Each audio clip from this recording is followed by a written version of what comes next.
If you're wondering how I took these classic shots of prenias and bush chats and you'd like to click similar pictures, then I'll show you how in this video. Do you relish challenges? What's the biggest challenge in wildlife photography?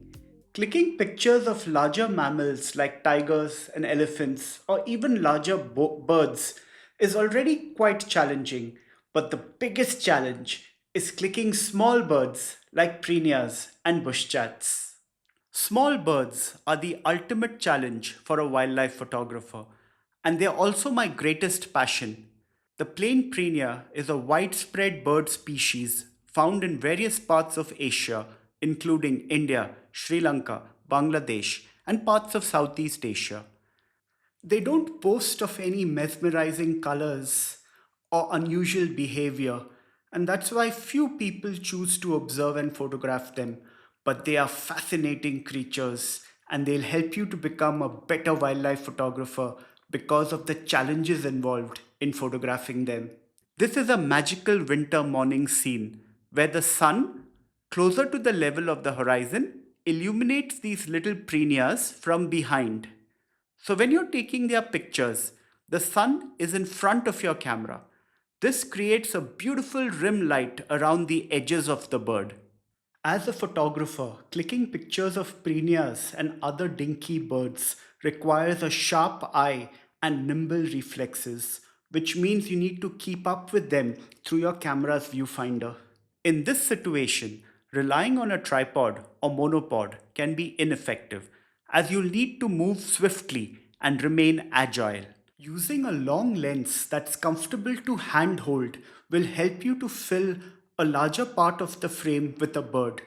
A 300 or a 400 mm lens might not do the trick, considering how difficult it is to get so close to these small birds. You might have discovered this video through my book, Wildlife Photography Explained.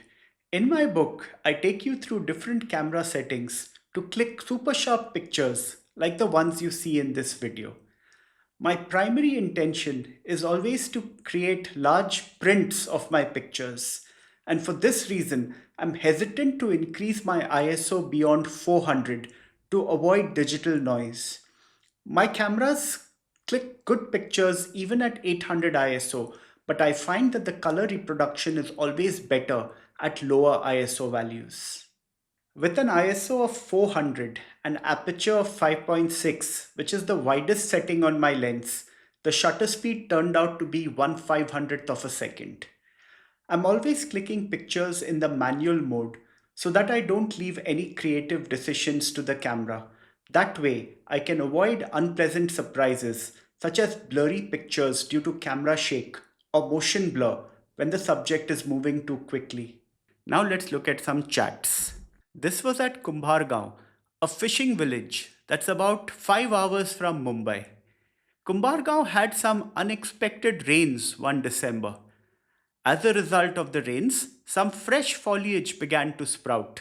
The pied bush chat, a common bird in the area, seemed to relish the renewed monsoon foliage. And here's a female pied bush chat that I clicked about 1,000 kilometers away in Bharatpur. Notice the striking difference in appearance between the female and the male?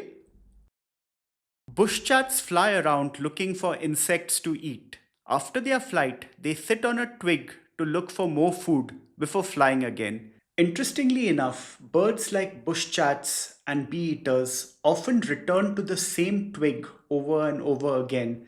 They might go for a spin searching for insects, but invariably they'll return to the same twig.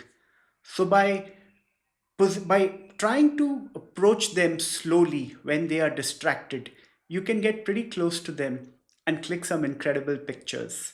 Always pay attention to your background and make sure you don't have any distracting elements, especially any twigs or branches coming out of their heads or their bodies. That takes the attention of the viewer away from them. Position yourself so that the background perfectly isolates the bird. I'm Girish Menon, and I'm the author of Wildlife Photography Explained, Practical Tips from India's Jungles. I wrote this book with a simple purpose in mind to show you that you don't need many months of planning and many days away from work to enjoy wildlife. In fact, even a couple of days out in nature can bring you pure joy. Immerse yourself in breathtaking visuals and clear instructions to help you to click pictures of your own. If you don't have your copy already, then show your support by grabbing it now. The purchase link is waiting for you in the description below.